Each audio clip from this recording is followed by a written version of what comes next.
Hey everyone, this is Steve with You Can Cook It, and today I want to talk a little bit about knives. Now for me, when I went out and I bought me a knife set, this knife set's almost 5 years old, there's certain things that I wanted within a knife set. One of them was, I don't want to spend a lot of money on knives because I don't want to be afraid to use those knives. You can go out and buy a single knife for $100, $200, whatever that may be, but I didn't want that. I wanted to buy a knife set that's reasonable, that looked nice, that I'm going to get a lot of use out of, that is easy to maintain. And I ended up with this lovely little KitchenAid set. It's got the block, and it's got all the knives that I need for the most part. Everything is there. The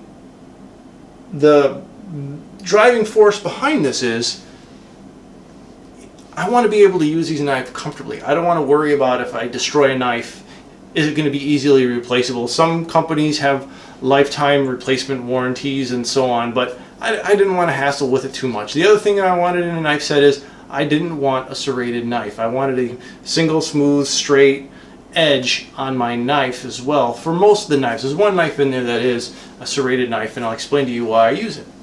So for anybody out there, you can find a really good knife set between $80 and $150 that'll suit your needs. Some of the important things to pay attention to when buying a knife is, in my case, I wanted, get this French style knife out, I wanted a knife that was solid steel from tip to tip, and I didn't want a wooden handle. I've had bad luck with wooden handles in the past. Now if you're buying a very expensive knife with a wooden handle, then chances are it's going to last a good long time, but I wanted something that's a solid steel throughout. If you're going to buy something with a wooden handle, you want to make sure it has 3 rivets. You don't want to have one with only 2 rivets.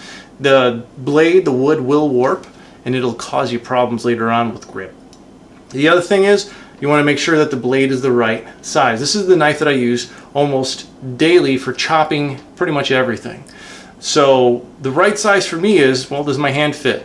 As you can see, it fits just nicely. I have good contact at the front. I have a little clearance in the back. I have a little hump in the middle here, which allows my hand, I have big hands, to grip comfortably. The length of the blade is about the right length, and the way you judge the length of the blade is you want to measure from your elbow, very bottom of your elbow, to about the middle of your wrist. So something in that range, okay? And this works perfect for me. If you're like my sister, who's 5'2" and a half, this would be too big for her. It'd be a little unwieldy. She could use it, obviously, but she'd want a knife that's at least 1.5 inches shorter. All right, maybe the handle's a little too large for her hands because she does have tiny hands, albeit very strong hands, but they're small. So this may be a little too big, a little unwieldy for her. So she's going to look for different properties in a knife than obviously I am. The other thing you want to be wary of is you want to make sure that you understand what the angle of the blade is, because the angle of the blade is important. These are 20-degree angles, so the way the angle is measured is coming off of a vertical, like this, and you measure out. Okay, so there are knives that are 18 degrees, there are knives that are 20 degrees, there are knives that are 25 degrees, and the fatter the blade, the less intricate work you're going to do with it, period. The longer it'll hold an edge, but the less intricate work you're going to do with it. So if you get into like a 25-degree blade, or like a butcher knife, one of those big fat square knives that you're going to crack a bone with, you don't want a thin, delicate blade. You want something that's going to be very rigid and strong with a very blunt angle on it that's almost going to cause a blunt force trauma if you're trying to crack a bone or something like that, or you're just butchering large pieces of meat. So that angle is important because when you go to sharpen your knives, you have to understand how you sharpen or how you hone your knives. So this is the one that I use the most. Great knife. Next is, here you have, this is a carving knife. So if you're carving a turkey or a roast or something with a bone, this is for something that you're not gonna use this on a cutting board. The reason why you're not gonna use this on a cutting board is I'm gonna hold it and I'm gonna bring this up. Do you see where my hand is in relation to the bottom of the blade?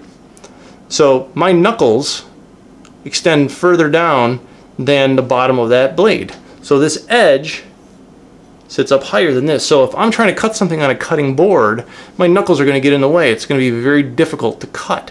So this is a carving knife. So you have your turkey out of the oven, you have a roast, whatever it is, And the thinner blade, this depth, makes it easier to maneuver around bones. So if you're trying to pick apart a turkey, a chicken, pick apart a ham, that makes it easier to maneuver. Next, this is the one serrated blade in the whole entire kit. You can see it's got a little bit of a serration on there. And I use this if I'm chopping soft fruit or a very ripe tomatoes or something along those lines that have a tendency to want to mush. And then the reason why serrated blades work so well is for mushy foods, this is very sharp, you gotta be really careful, is as soon as you put the blade on and start to pull, there's no need for downward force because the blade is going to be cutting as it pulls back and pushes forward.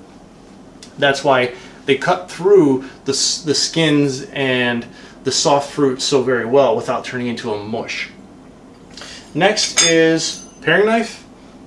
You need a paring knife, coring out things or doing some delicate, intricate work. Really good knife. This is the Japanese style blade, and you'll see it's got these little hollow grounds on it, and this is really good for if you're chopping, like I use this to chop apples and fruit and things of that nature. What this does is it allows the fruit to release. These little air pockets allow the food to slide over and not stick. So that's what these little hollow grounds are for. The other thing, this is a 15-degree tip on this blade. Okay, so this is a Japanese style Santoku blade, and it's important you know that because when you go to hone or sharpen, you want to make sure you maintain that angle properly. And then the rest of the knives are just steak knives. I prefer non-serrated steak knives. Yeah, you have to sharpen them more often, but they will not tear the meat like a serrated knife has a propensity to tear the meat. And I don't like to see like a really nice steak, it's just in my head I guess, getting torn. I'd like to see it getting cut, nice clean cut. And the last implement is a honing steel. The honing steel is in between sharpenings. Now you may sharpen, I have a little kit here, okay? This little kit, I use it once a month, once every 2 months, depending on how much usage. And it's just a little home sharpening kit. You put the knife in there and pull it through to sharpen the blade. Every once in a blue moon, you have to get them sharpened professionally. If you're cooking a lot, maybe every 6 months to a year. I can go a little longer because I have a little sharpening kit here. But in between sharpenings, you need a honing steel. And what this is for is, and this is where that 20 degrees is important, you want to hold the blade at that angle increment that you know that the blade's at. And you want to pull down and back. And what this does is it sort of pushes the steel back into the edge to make it sharp again. It's not really removing material so much as it is just forming the edge. Whereas when you sharpen, it's actually physically removing material. Now, when I do the same for my little Japanese style knife, it's a far more shallow angle, right? Here's my vertical, so I'm going to go that 15 degrees. The other knife, I would go that 20 degrees a little bit more and then pull through. So that's why it's important to know that angle. The other thing is, because these are stainless, they allow me to be slightly lazy. And what I mean by lazy is I will wash them right after I'm done using them. I seldom, if ever, put them into the dish rack because I don't want to accidentally pull something out of the dish rack or put something in it and bump the knife and cut myself because they are sharp. The other thing is you don't want something to fall or dull the knife, or you don't want the knife to hit other things. So that's why I put them right back into the block. The other thing that you never do with the knife is you never, ever, ever put it into a dishwasher. Ever. Most of the time when I'm cutting fruit or vegetables or something like that, I just rinse them off, dry them off, put them in the block. Because it's stainless, I don't have to worry if it's perfectly dry. If it's a carbon steel, then I have to spend a little more time on it. And that's, again, my careless self. I just don't want to worry about it. Put it away. If you put it in a dishwasher, the detergents will hit the metal and it will destroy the edge. One wash will destroy the edge. You will have to get it sharpened. And the more often you do that, the more you sharpen it. Remember, you're physically removing material off of the edge. You're basically destroying the knife. So do not put them in a dishwasher. If you cut something that's fatty, greasy, oily, a mild detergent, dish detergent, sponge, wipe it a couple times, do it right away so there's nothing sticking to the blade. It comes right off, rinse it off, dry it off, put it away right away. The other thing is make sure your knife stays sharp. You don't want to have to push the knife into your work. You want the knife to cut the work, or cut what it is you're working on. You don't want to force it into something. You want it to glide through. So it's important the knife remain sharp. Okay, so those are some useful tips that I picked up. And again, I've had this set for almost 5 years. I've never had a single issue with the set. It's been a great knife. I'll link some sets down in the low bar for you. You can take a look at it if you're interested. Those are my recommendations, but remember, don't buy a knife that's too big or too small. Know the angle that the blade sits at, and then if you're like me, you don't want to worry about a rusting blade, get yourself a good, like a 440 stainless.